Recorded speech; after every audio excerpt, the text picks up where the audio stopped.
ಆತ್ಮೀಯ ವಿದ್ಯಾರ್ಥಿಗಳೇ, ತಮಗೆಲ್ಲರಿಗೂ ಕುಣಬಿ ಬ್ರದರ್ಸ್ ಯೂಟ್ಯೂಬ್ ಚಾನಲ್ಗೆ ಸ್ವಾಗತ.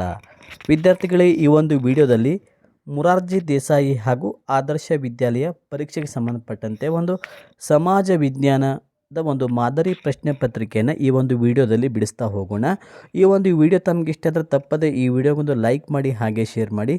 ಇದೇ ಥರ ಇನ್ನೂ ಹೆಚ್ಚಿನ ರೀತಿಯ ವೀಡಿಯೋಸ್ಗಳಿಗಾಗಿ ನಮ್ಮ ಕುಣಬಿ ಬ್ರದರ್ಸ್ ಯೂಟ್ಯೂಬ್ ಚಾನಲನ್ನು ಸಬ್ಸ್ಕ್ರೈಬ್ ಮಾಡಿಕೊಳ್ಳಿ.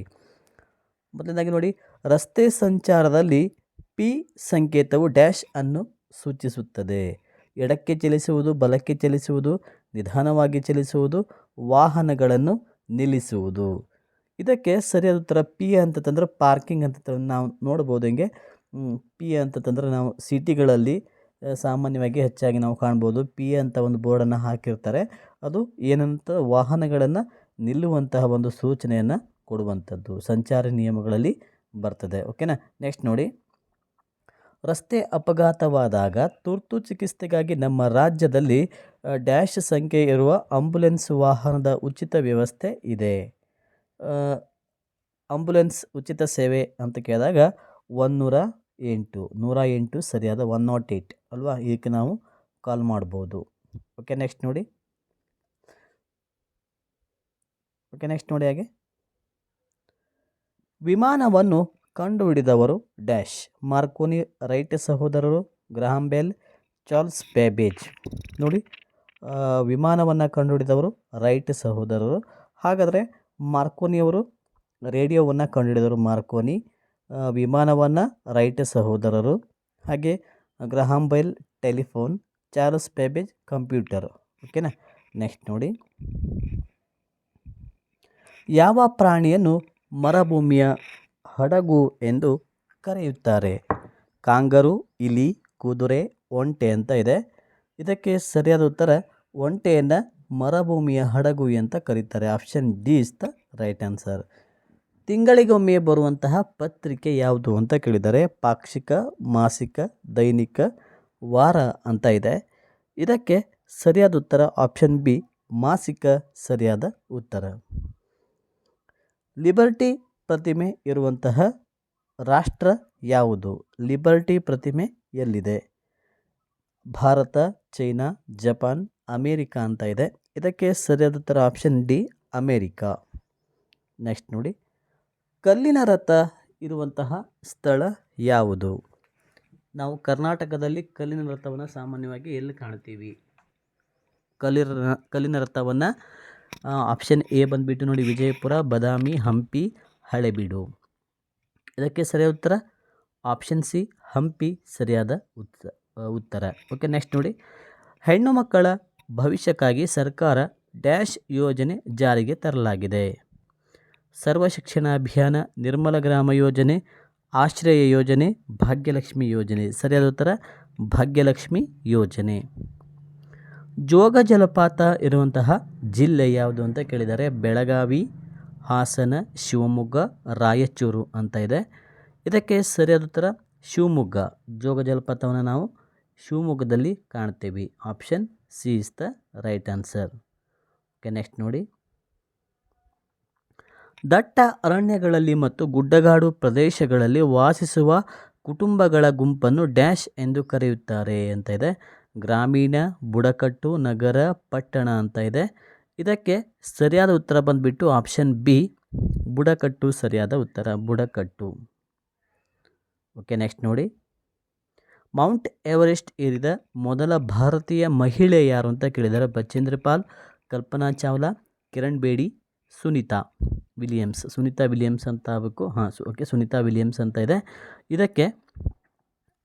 ಇದಕ್ಕೆ ಸರಿಯಾದ ಉತ್ತರ ಆಪ್ಷನ್ ಎ, ಬಚೇಂದ್ರ ಪಾಲ್ ಸರಿಯಾದ ಉತ್ತರ. ನೆಕ್ಸ್ಟ್ ನೋಡಿ, ಸೂರ್ಯನಿಂದ ದೊರಕುವ ಶಕ್ತಿಯೇ ವಿದ್ಯುತ್ ಶಕ್ತಿ, ಜಲಶಕ್ತಿ, ಅಣುಶಕ್ತಿ, ಸೌರಶಕ್ತಿ ಅಂತ ಇದೆ. ಸೂರ್ಯನಿಂದ ದೊರಕುವಂಥ ಶಕ್ತಿಯೇ ಸೌರಶಕ್ತಿ. Option D is the right answer, ಸೌರಶಕ್ತಿ.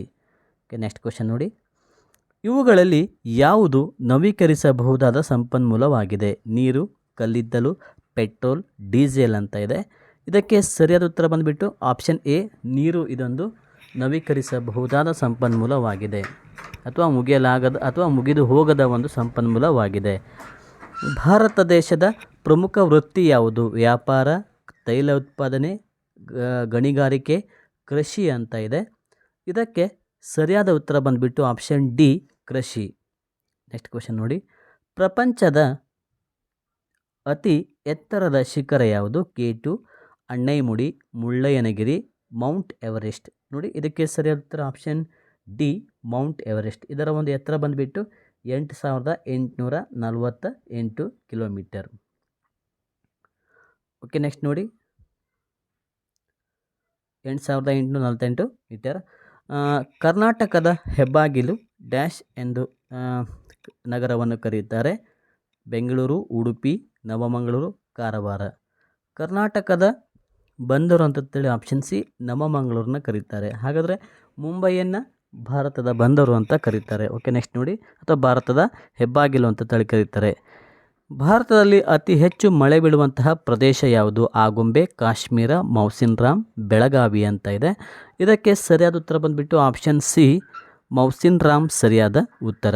ಮೇಘಾಲಯದ ಮೌಸಿನ್ ರಾಮ್. ಪ್ರಪಂಚದ ಅತಿ ದೊಡ್ಡ ಖಂಡ ಯಾವುದು? ಆಸ್ಟ್ರೇಲಿಯಾ, ಆಫ್ರಿಕಾ, ದಕ್ಷಿಣ ಅಮೆರಿಕಾ, ಏಷ್ಯಾ ಅಂತ ಇದೆ. ಪ್ರಪಂಚದಲ್ಲಿ ಅತಿ ದೊಡ್ಡ ಖಂಡ ಯಾವುದು ಅಂತ ಕೇಳಿದಾಗ ಅದು ನಾಮಖಂಡ, ಅದು ಏಷ್ಯಾ ಖಂಡ. Option D is the right answer. Okay, next question ನೋಡಿ. ಹಾಗೆ ವಿದ್ಯಾರ್ಥಿಗಳೇ, ಇದುವರೆಗೂ ನಮ್ಮ ಒಂದು ಕುಣಬಿ ಬ್ರದರ್ಸ್ ಯೂಟ್ಯೂಬ್ ಚಾನಲನ್ನು ಸಬ್ಸ್ಕ್ರೈಬ್ ಸಬ್ಸ್ಕ್ರೈಬ್ ಮಾಡಿಕೊಳ್ಳಿ. ಹಾಗೆ ಈ ಒಂದು ವಿಡಿಯೋ ತಮಗೆ ಇಷ್ಟ ಆದರೆ ತಪ್ಪದೇ ಈ ವಿಡಿಯೋಗೊಂದು ಲೈಕ್ ಮಾಡಿ, ಹಾಗೆ ನಿಮ್ಮ ಸ್ನೇಹಿತರಿಗೆ ಸಹ ಶೇರ್ ಮಾಡೋದನ್ನು ಮರಿಬೇಡಿ. ನೆಕ್ಸ್ಟ್ ನೋಡಿ, ಭಾರತದ ಪೂರ್ವಕ್ಕೆ ಡ್ಯಾಶ್ ರಾಷ್ಟ್ರವಿದೆ? ಇಲ್ಲಿ ನೋಡಿ, ಒಂದು ಭಾರತ ಇದೆ ಅಂತ ತಿಳ್ಕೊಳ್ಳಿ. ಇದೊಂದು ಭಾರತ ಅಂತ ತಿಳ್ಕೊಳ್ಳಿ. ಇದರ ಒಂದು ಪೂರ್ವಕ್ಕೆ ಯಾವ ರಾಷ್ಟ್ರ ಇದೆ ಅಂತ ಕೇಳ್ತಿದ್ದಾರದ? ಇದರ ಒಂದು ಪೂರ್ವ ಅಂತ ತಂದಾಗ ಯಾವ ಕಡೆ ಬರುತ್ತೆ ಹೇಳಿ? ಈ ಕಡೆ ಇದು ಪೂರ್ವ. ನೆಕ್ಸ್ಟ್ ಈ ಕಡೆ ಯಾವ ರಾಷ್ಟ್ರ ಇದೆ ಅಂತ ಕೇಳ್ತಿದ್ದಾರೆ, ಹೌದಾ? ಈ ಕಡೆ ಇಲ್ಲಿ ಯಾವ ರಾಷ್ಟ್ರ ಬರುತ್ತೆ? ಓಕೆ, ನೋಡಿ, ಇದಕ್ಕೆ ಸರಿಯಾದ ಉತ್ತರ ಆಪ್ಷನ್ ಡಿ, ಬಾಂಗ್ಲಾದೇಶ್ ಸರಿಯಾದ ಉತ್ತರ. ಓಕೆ, ನೆಕ್ಸ್ಟ್ ನೋಡಿ. ಪಂಜಾಬ್ ಮತ್ತು ಹರಿಯಾಣ ಎರಡೂ ರಾಜ್ಯಗಳಿಗೆ ಡ್ಯಾಶ್ ರಾಜಧಾನಿ ಇದೆ? ದೆಹಲಿ, ಬೆಂಗಳೂರು, ಗಾಂಧಿನಗರ, ಚಂಡೀಗಢ ಅಂತ ಇದೆ. ಇದಕ್ಕೆ ಸರಿಯಾದ ಉತ್ತರ ಬಂದುಬಿಟ್ಟು ಆಪ್ಷನ್ ಡಿ, ಚಂಡೀಗಢ ಸರಿಯಾದ ಉತ್ತರ. ಚಂಡೀಗಢ ಇದಕ್ಕೆ ಸರಿಯಾದ ಉತ್ತರ. ಓಕೆ ವಿದ್ಯಾರ್ಥಿಗಳೇ, ಇಲ್ಲಿಯವರೆಗೆ ಈ ಒಂದು ಕ್ಲಾಸ್ ಕೇಳಿದ್ದಕ್ಕೆ ತಮಗೆಲ್ಲರಿಗೂ ಧನ್ಯವಾದಗಳು. ನಿಮಗೆ ಇದೇ ಥರ ಇನ್ನೂ ಹೆಚ್ಚಿನ ರೀತಿಯ ಕ್ಲಾಸಸ್ಗಳು ಬೇಕಾದಲ್ಲಿ ನಮ್ಮ ಕುಣಬಿ ಬ್ರದರ್ಸ್ ಯೂಟ್ಯೂಬ್ ಚಾನಲನ್ನು ಸಬ್ಸ್ಕ್ರೈಬ್ ಮಾಡಿಕೊಳ್ಳಿ. ಹಾಗೆ ಸಾಕಷ್ಟು ಜನ ವಿದ್ಯಾರ್ಥಿಗಳು ಸರ್ NMMS ಕ್ಲಾಸನ್ನು ಸಹ ಮಾಡಿ, ಹಾಗೆ ನವೋದಯ, ಸೈನಿಕ ಶಾಲೆ, ಈ ಥರ ಹಲವಾರು ಕ್ಲಾಸಸ್ಗಳನ್ನು ಮಾಡಿ ಅಂತ ಹೇಳ್ತಾ ಇದ್ದಾರೆ. ಸೊ ಇನ್ನು ಮುಂದಿನ ಒಂದು ತರಗತಿಗಳನ್ನು ನಿಮಗೆ NMMS ಇರ್ಬೋದು, ಅಥವಾ ನವೋದಯ, ಹಾಗೆ ಮೊರಾರ್ಜಿ, ಆದರ್ಶ ವಿದ್ಯಾಲಯ, ಈ ಥರ ಒಂದು ಕ್ಲಾಸಸ್ಗಳು ನಿಮಗೆ ನಾನು ಕೊಡುವಂಥ ಪ್ರಯತ್ನ ಮಾಡ್ತೀನಿ. ನಿಮಗೆ ನೀವು ಲೈವ್ ಕ್ಲಾಸನ್ನು ಸಹ ಜಾಯಿನ್ ಆಗಬೇಕು ಅಂತಂದ್ರೆ ನಮ್ಮ ಚಾನಲನ್ನು ಸಬ್ಸ್ಕ್ರೈಬ್ ಮಾಡಿಕೊಟ್ರೆ ನಾವು ಮಾಡುವಂಥ ಒಂದು ಕ್ಲಾಸಿಗೆ ತಕ್ಷಣ ನೀವು ಜಾಯಿನ್ ಆಗ್ಬೋದು ವಿದ್ಯಾರ್ಥಿಗಳು. ಧನ್ಯವಾದ.